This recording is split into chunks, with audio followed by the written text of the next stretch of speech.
This is Wickett on Wisconsin. My name's Mike Wickett. After 10 years in Milwaukee talking sports, I took a bit of a break. But now I'm back and here to talk about the Packers, the Bucks, the Brewers, and more with you. And now inside the Koss Headphone Studios, this is Wickett on Wisconsin with me, Mike Wickett. It is another episode, an instant reaction podcast to the Packers game as they beat the Lions in Detroit at Ford Field 31-24. Okay, if you were watching on the video, I was getting ready to come record this, and I do this at home, and my wife looked at me, and she said, "Are you really going to do your podcast looking like that?" And I'm like, what's wrong? What are you talking about? She said, "Well, you do video on that, right?" And I said, "Yeah." And she said, "Well, you look disheveled." And I said, "Are you supposed to say that to me? Do I look disheveled?" But I feel incredibly disheveled after that win for the Packers. Like, that was an exhausting ride to go on for Green Bay. And I don't know. I mean, I don't really know what to say about that one other than I'm here. I got some good news. I got bad news. Like, I got good stuff to say about the game. I got bad stuff to say about the game. And a lot of it is very similar to what we always say about the Green Bay Packers under Matt LaFleur. And, I don't like skipping record podcasts, but the formula is becoming quite easy here on the podcast. Good news. They won. I mean, bottom line, they won another football game. Not a great opponent. Not the Packers' best effort, at least on one side of the ball. Or maybe it was. I don't know. 31-24. They went on the road. They beat a division opponent. They beat the Detroit Lions again. They complete the season sweep of the Detroit Lions again. They got the division locked up. They won the NFC North. That's great news, right? So we got a win on the road against an NFC North team, an NFC North championship, and they are now number one in the NFC because the Saints lost to a rookie quarterback and the Philadelphia Eagles. So Green Bay, by way of the tiebreaker, has the number one seed. Like, that's the good news in all of this. That's what you should be happy about. Bottom line, you should be happy about good news. The bad news is they did a damn good job of trying to keep the Detroit Lions in this football game, especially in that fourth quarter. I mean, between penalties, missed tackles, giving Detroit extra chances, the Green Bay Packers did more to keep Detroit in the game, it seemed, than Detroit was doing to stay in this football game. Offensively, and by the way, this is why I feel like I'm almost out of breath. I'm tired. I was pulling my hair out at times in that fourth quarter, and that's probably why my wife thinks I look incredibly disheveled doing this podcast with the video. Again, you can watch the video. It's over on YouTube. Or if you're watching it on YouTube, hello. But let's start with the good. We'll start with the positive. Offensively, Green Bay was great. I mean, it's a perfect matchup for Green Bay. You're playing against Detroit. Detroit stinks. Detroit's defense is awful. They weren't doing anything under Matt Patricia. They fired Matt Patricia. They're still not very good. Talk to Lions fans about what the GM and coach have done to that defense over the last few years. They have decimated. Whether it's unhappy players leaving or dealing players like Big Play Slay, Darius Slay, or Quandre Diggs or whomever, the Detroit Lions were gutted by their general manager and their former head coach, former GM and former head coach, and they had nothing for Green Bay. I mean, Aaron Rodgers was phenomenal. Stats, he was 26 of 33 for 290 yards and 3 touchdowns. He had 7 incomplete passes in 4 quarters of football against the National Football League defense. If you want to call the Lions an NFL defense, he was 26 of 33 for 293 scores. His quarterback rating was 133.6. On a day where Patrick Mahomes threw 3 interceptions for the Kansas City Chiefs, the MVP race is close, my friends. Devontae Adams was fantastic. He has now caught a touchdown pass in 8 straight games. That breaks the franchise record held by Don Hudson. 7 for $115 and a score. The 56-yarder early. I mean, when he scored on that 56-yard touchdown, I'm like, man, this is going to be easy. Now, that just tied it because Detroit scored on their opening drive. But that tied the ball game at 7. I thought, all right, we're good. I felt really good about the win at that point. But, man, Green Bay's defense did all they could to let Detroit stick around. More on that in a moment. Marquez Valdez-Scantling. The roller coaster continues. We're talking about him every week. MVS is a roller coaster. He's going to have the big drops. He's going to have the big plays. The touchdown catch he had today on the back shoulder fade where he turned all the way around and held onto the ball with one hand. Like, what? And then he caught 5 more passes. Didn't have a drop today. 6 for 85. Bob Tunyon, 5 for 36, and the score as well. So Devontae, MVS, and Tunyon get touchdown catches today. On the ground, Aaron Rodgers also ran one in, so Aaron accounted for 4 touchdowns, but Aaron Jones, 15 for 69 yards, Jamal Williams, 10 for 38. Like, offensively, there isn't a ton to criticize, right? There isn't a lot to say, well, they could improve here, or they could improve there. They were darn near perfect offensively. Penalties here and there or whatever. Aaron didn't have a perfect passer rating, but there's not a lot to criticize on the offensive side of the ball. And while the numbers may not blow you away from a Detroit offensive standpoint, it just felt like Green Bay had nothing for Detroit defensively, especially late in this game. Late in this football game, it was excruciating. The Kerryon Johnson touchdown at the end of the game was... that's why my hair was getting pulled out. It was a 75-yard drive, and it was kept alive by 4 Green Bay Packer penalties. 4 of them. It started at the 25, and they go down the field, and maybe it was 5 penalties. I can't even remember. Kirksey got a holding call. There was a defense. There was too many men back-to-back with a defensive holding call when they tried to hit Hawkinson, followed by a 12 men on the field. There was another penalty. Matt Stafford got hit in the helmet, a defensive holding or what. I mean, it was just – that drive was painful if you're a Green Bay fan. And as I've said before, and you've said before, and you've tweeted to me at Mike Wickett, or you've said on the Facebook page or in your own, circles with your friends or whatever, there's probably not much Green Bay can do about it. I've seen so many tweets and Facebook posts about Green Bay needing to fire Mike Pettin. And I've said it before, and I'll say it again. You're not firing Mike Pettin in Week 15 of the NFL season. It's not happening. This is what you got. You got a guy who likes to have 5 and 6 corners out on the field. That's the recipe. Those are the groceries. That's the meal that he's going to serve you every single game. All right? They attack from the sides. They try to umbrella you in the back end. They're soft in the middle. This is what it is. It still blows me away that, you've got teams out there that don't just decide to attack the softest part of Green Bay's defense. I mean, they got a stud in Kenny Stills and Kenny Clark. They got a stud in Jair. Kirksey I like. There's some guys, but they're soft in the middle. DeAndre Swift only had 7 carries. Adrian Peterson had 4 carries in this game. It blows me away, the team. But and then the other side of that coin is, well, Mike, Matt Stafford is a tremendously talented quarterback, and, this offense, since Matt Patricia got fired, has looked better. You're right about that. You are. I mean, Stafford wasn't fantastic. He was good today, I guess. 24-34, 244, and the touchdown. Danny Amendola caught 6. Marvin Jones caught 4. They don't have their full complement of players. Nobody does in the NFL. I mean, hell, they're starting a defensive tackle at right tackle. I didn't know that until watching the game today. I had no idea.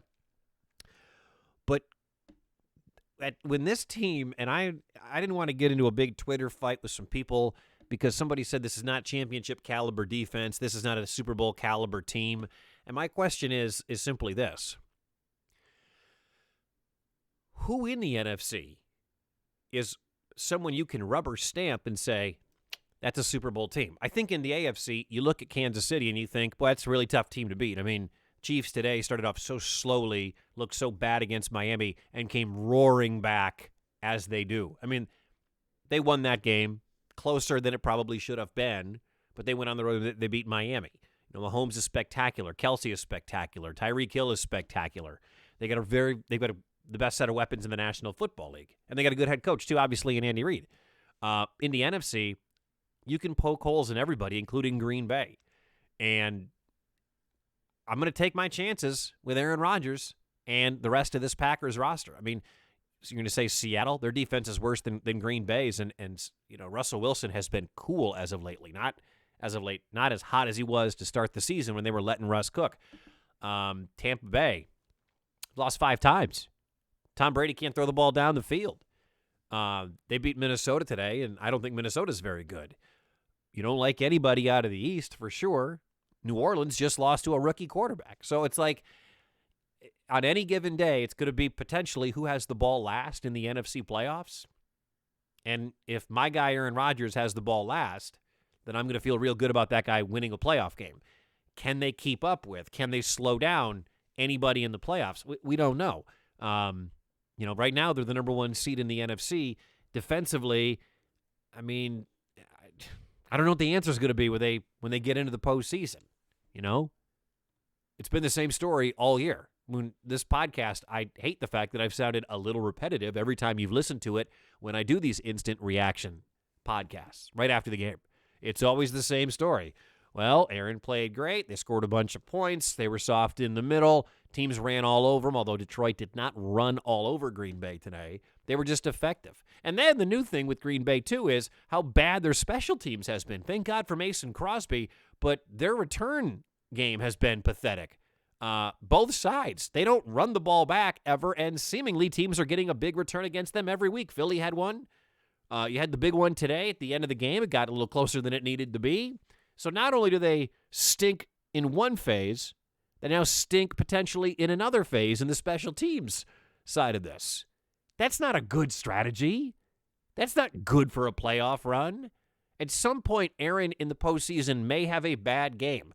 I don't know if the Green Bay Packers defense can come up with an effort to win a playoff game against Kyler Murray, to win a playoff game against maybe Drew Brees, Taysom Hill, Alvin Kamara. I don't know if they're good enough to beat Tom Brady. I have no idea.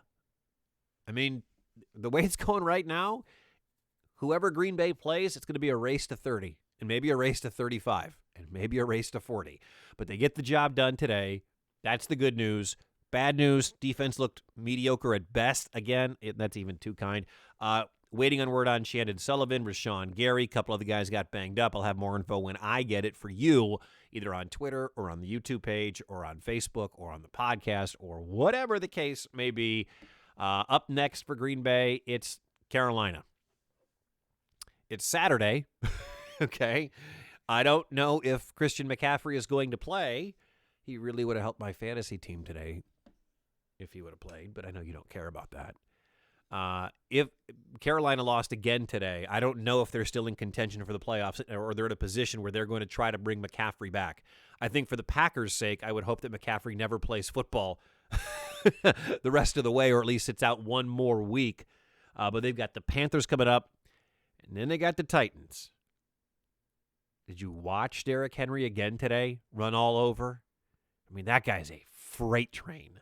That guy is so scary. Another 200-yard day on the ground for King Henry, the rushing champ.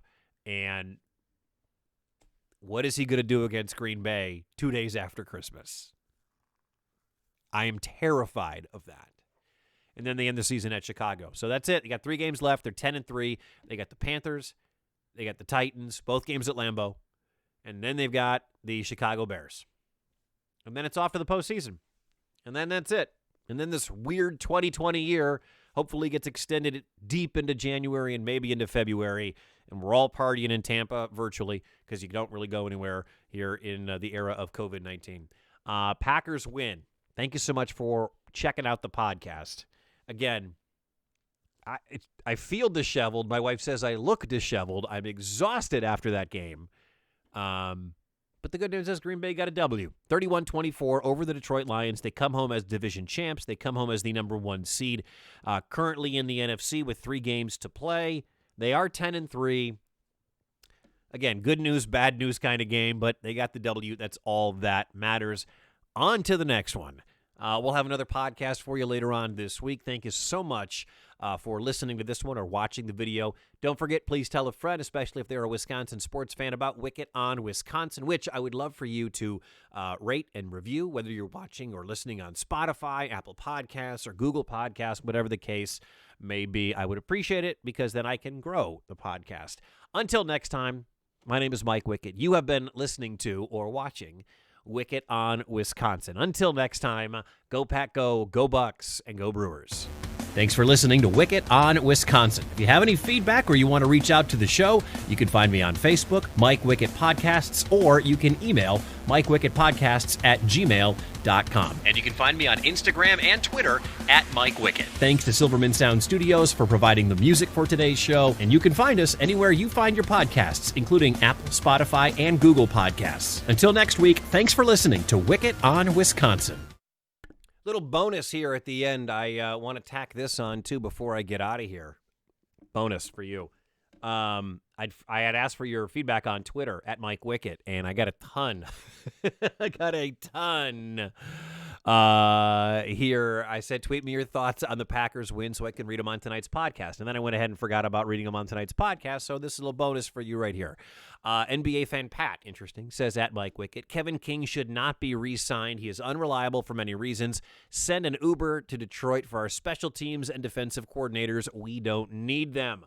Iowa Radio Guy says, thank you, Detroit, for not realizing the talent you had in Robert Tonyan on your practice squad. Let's see. The Smokin' Gun says @Mike Wickett, division champs and the Saints lose. I'll take it. #Go Pack Go. I like your positivity there, Jay. This is from a Big Boy Chef 39. Craig writes @Mike Wickett. I know this was a division game, but that was a struggle. The defense was sloppy, and the special teams once again gave me a minor heart attack. Yeah, you're probably right about that. This is from Chris 1975. He says special teams is and will continue to be a problem. Hopefully it doesn't cost them a game. C. Mallinger says, I hate gambling. I don't even know what the spread was in this one. Can I find that real quick?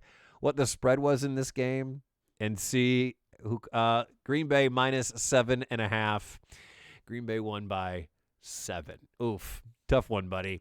Let's see. This is from Justin, ManF0712. One of my listeners down in Kansas City from back when I was on there.